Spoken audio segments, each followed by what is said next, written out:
watching me. We continue our deliberations on mathematics, and today we are beginning to study inequalities. Actually, this is pretty similar to equations, but has some secrets.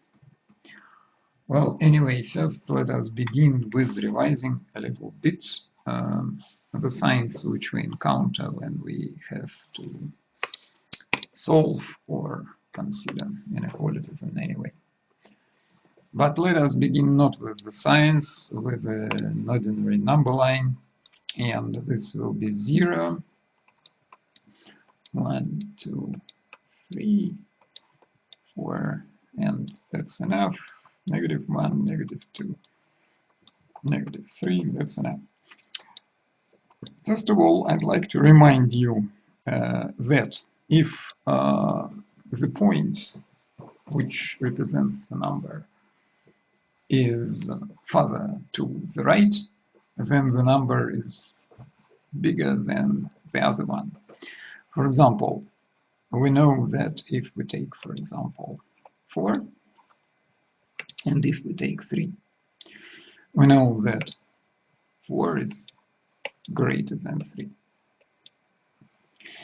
And we write it like that: 4 is greater than 3. And any numbers which are to the right from 3, from this point, either it's 5 or 6 or whatever. So this red dot, which is moving towards the right end of my number line, which actually doesn't have any end, because we well know that our number line is infinite. So all those numbers are greater than 3, likewise, similar to 4. Even if we are close, those numbers, they're actually fractions, they are all greater than 3. That much we know. On the other hand, when we move to the left, we get all the numbers which are less than 3. For example, 2 is less than 3, 1 is less than 3, 0, and so on, and negative numbers. We write it, for example, let's take 2.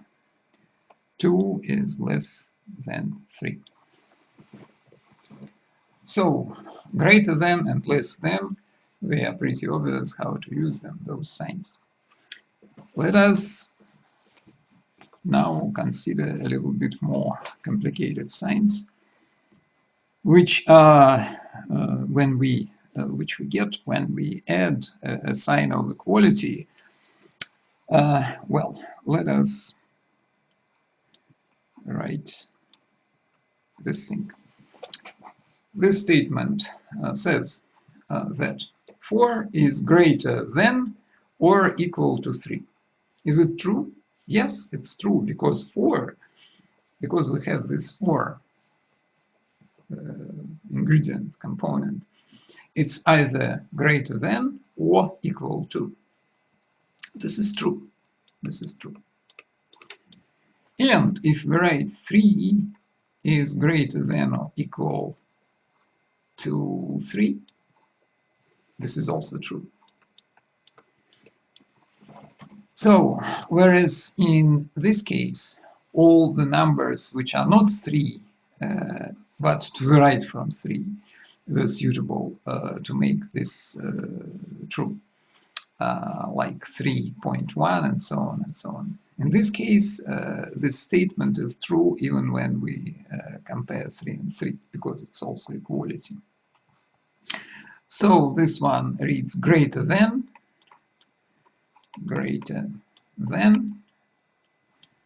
or equal to.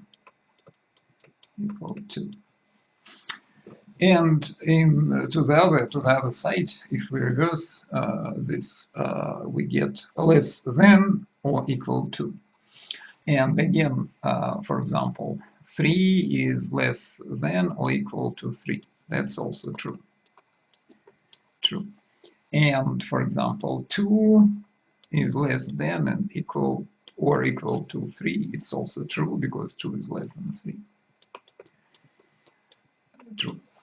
So we'll have two sets of signs, greater than and less than, and the other one with equality sign, which reads like that: greater than or equal to and less than or equal to. Well, that's the first thing I wanted to remind you about. I think you're familiar with that.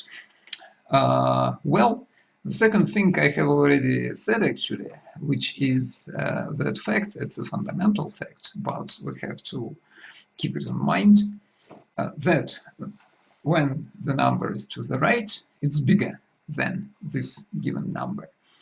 When the number is to the left, on the number line, it's less than this given number. Actually, in Russian mathematics, when they draw number lines, they keep only the right arrow, not the left one. But I have to stick to American style. That's why two arrows. So we are good to go. In the next video, we'll be discussing intervals, which are of extreme importance in inequalities. Everybody who understands intervals well, he can easily solve inequalities and vice versa. See you again.